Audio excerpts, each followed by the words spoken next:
Good morning and welcome to Eternity Speaks. I'm your host, Reverend Bill Eggleston. I hope everyone has had a great week and is doing well. Sorry I missed everyone last week. I flew to Michigan for a training course for work. It was a good trip, cold, but a good trip. I'm happy to be home though. It's much warmer here in South Carolina.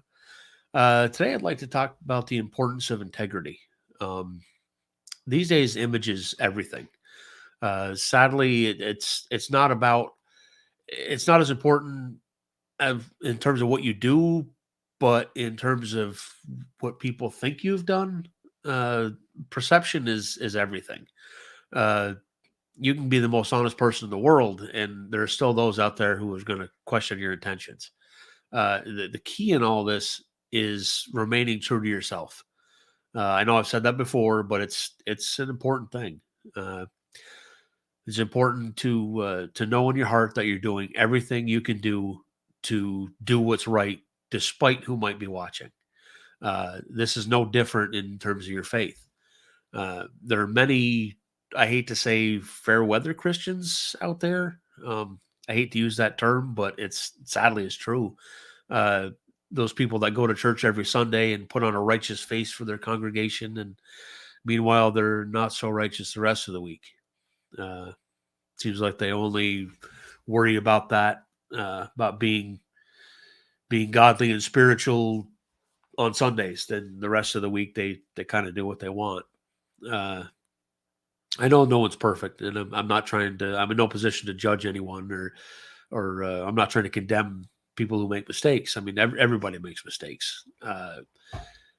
Everyone's responsible for their own words and actions. In the end, what they say and do is between them and God. Really, um, they'll have to answer for anything that they've done, and that'll all come with their own judgment. Uh, I'm also not trying to say that being a Christian or a person of any faith, for that matter, makes you better than anyone else.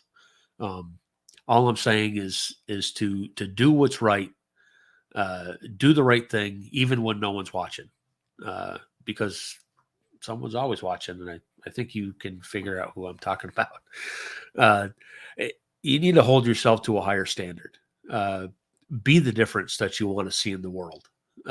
After all, change comes from within, and it starts with you. Uh, it's one thing to know how you should live and how you should act, and it's another thing to actually follow through with that. Uh, we've all heard that saying, "Do as I say, not as I do." Well, wouldn't that lesson be a little more effective if it were replaced with "What would Jesus do?" Um, it's important to be of a mindset that is conscious of those around you. If you see someone who's struggling and you have the ability to help, lend them a hand. If you see an opportunity to make someone's day, do it. But never do what's right in expectation of reward. Um, that's not the right reason to do the right thing. You're not doing it in hopes of gaining something. You're doing it simply because it's the right thing to do. Um, it all goes back to that phrase that we Barry and I both keep pushing out there. You've heard it before, and you'll hear it again. Do unto others as you would have them do unto you. Um, I know you hear it a lot, and you're going to continue to hear it a lot because it's really the best advice one can get. They really are words to live by. Um, and that being said, if you really want to make your mark in the world, be the change that you want to see. Actions speak louder than words. It's one thing for me to sit here and tell you, make sure you're going to church on Sunday. Make sure you're praying every day, and you're doing everything that you can do, and it's another thing to do it. Uh, that's really what it comes down to. It's that integrity. It's that internal uh, moral compass, I guess you could say, uh, to where you're doing the things that are right. Everybody has a situation where they're they're faced with a choice. I can either do what's right or I can do what's easy. And what's easy isn't always the best course of action. Uh, Doing what's right is always going to trump that, regardless of what it is. Doing the right thing is the most important thing you can do. And that being said, I'd like to turn the show over to Barry and our spirit guest, St. Peter. Good morning. Morning. It's glad to have you back.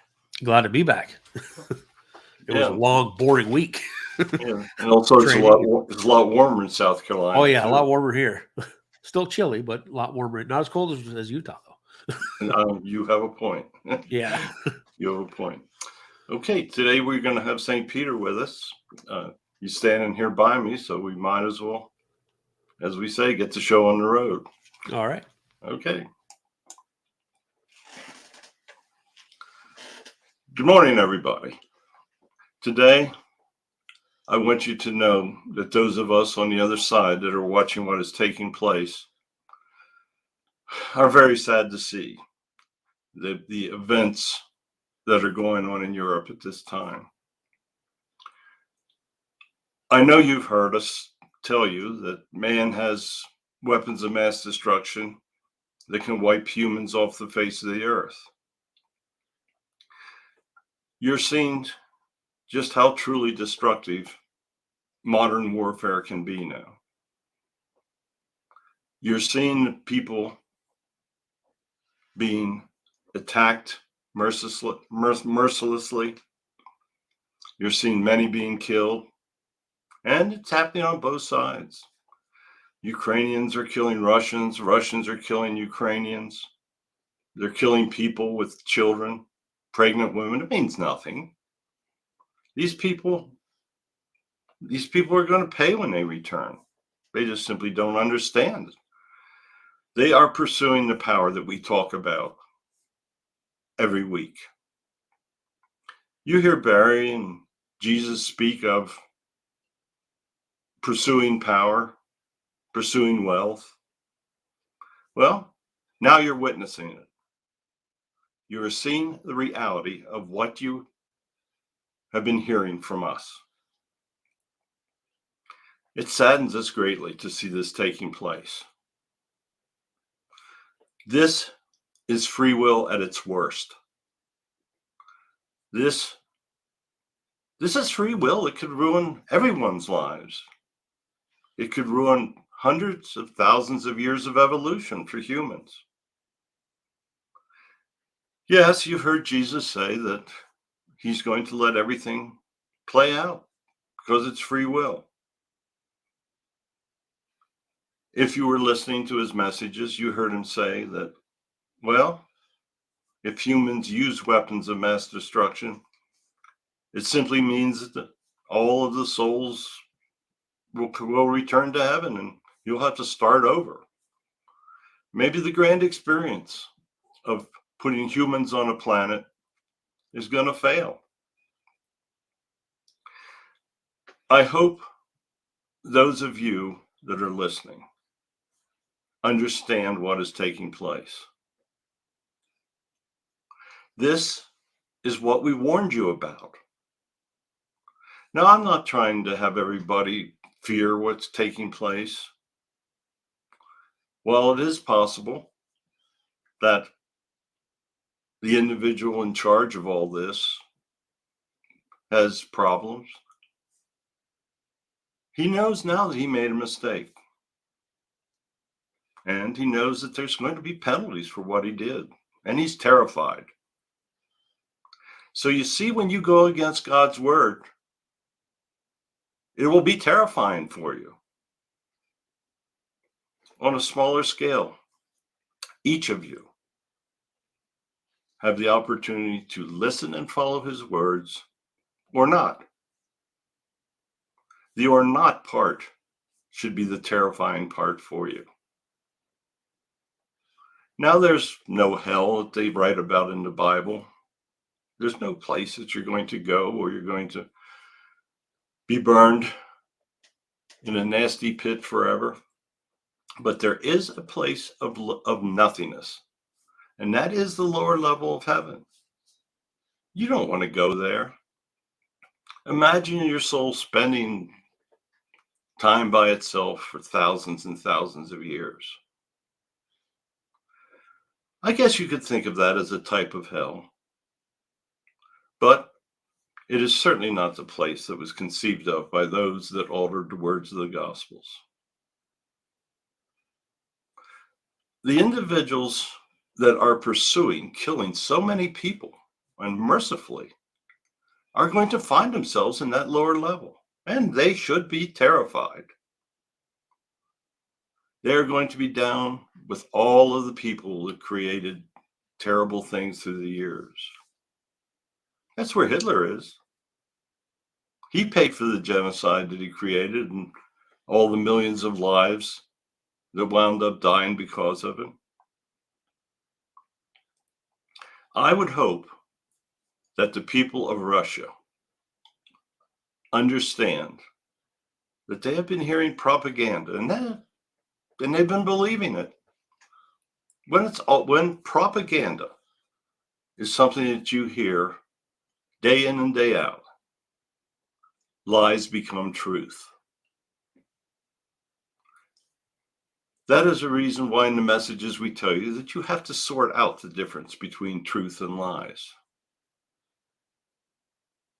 We've told you repeatedly that lies lead to anger, lies lead to violence, and lies lead to ruining lives.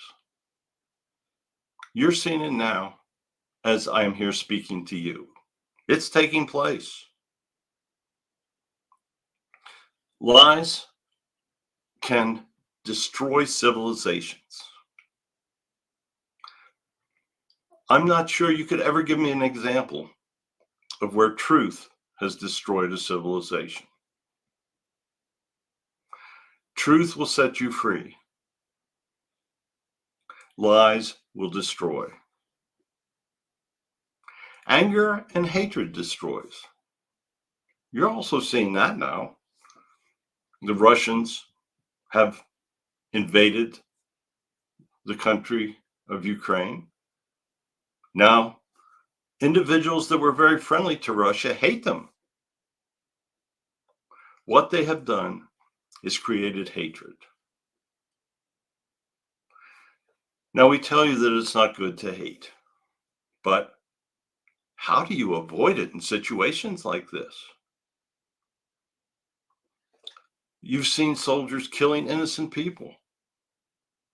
They're bombing hospitals. They have no regard for human life.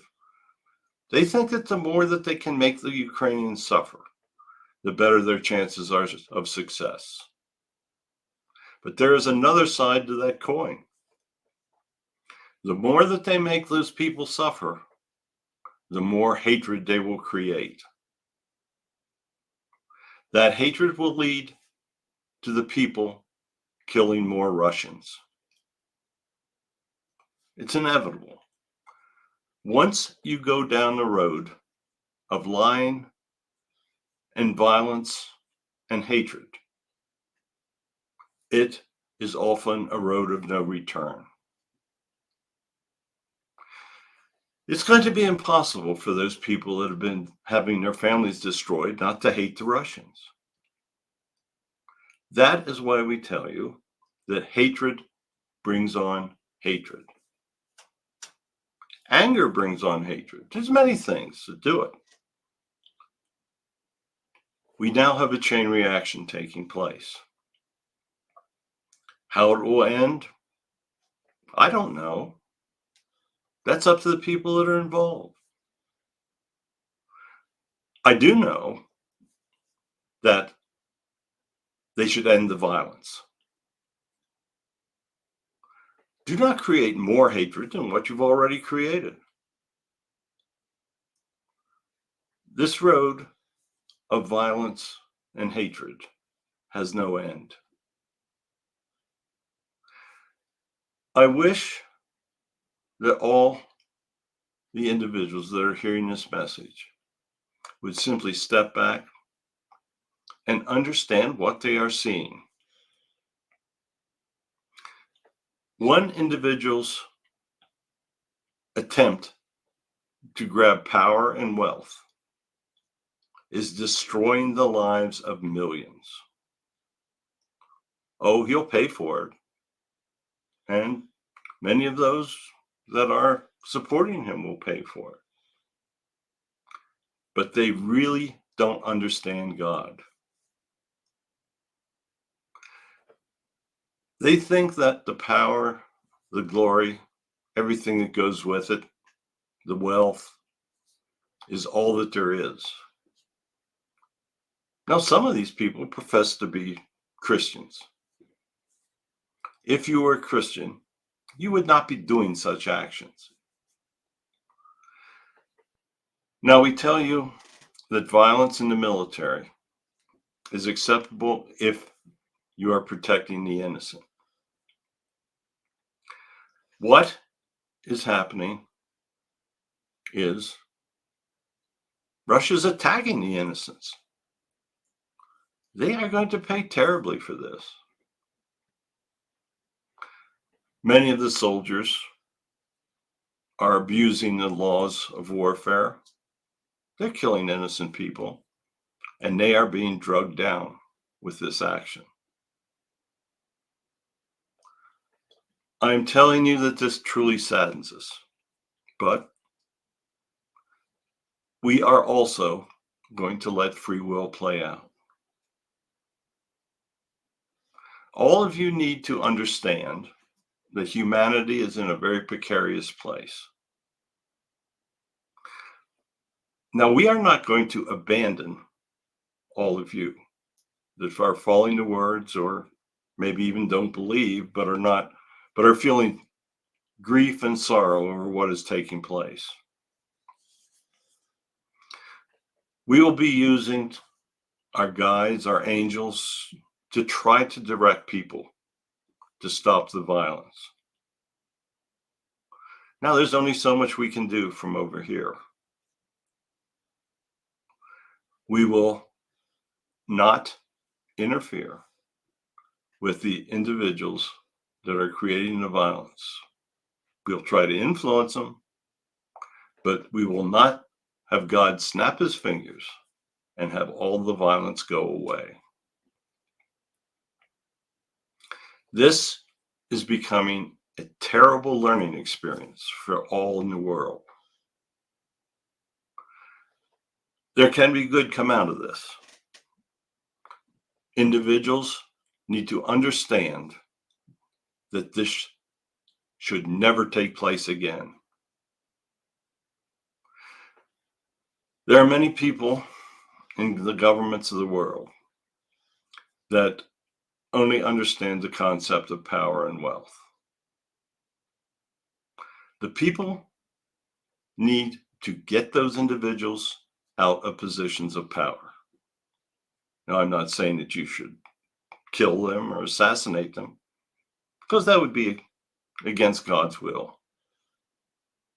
But what you need to do is use the electoral process to only put people in office that believe in God and are willing to follow his commandments.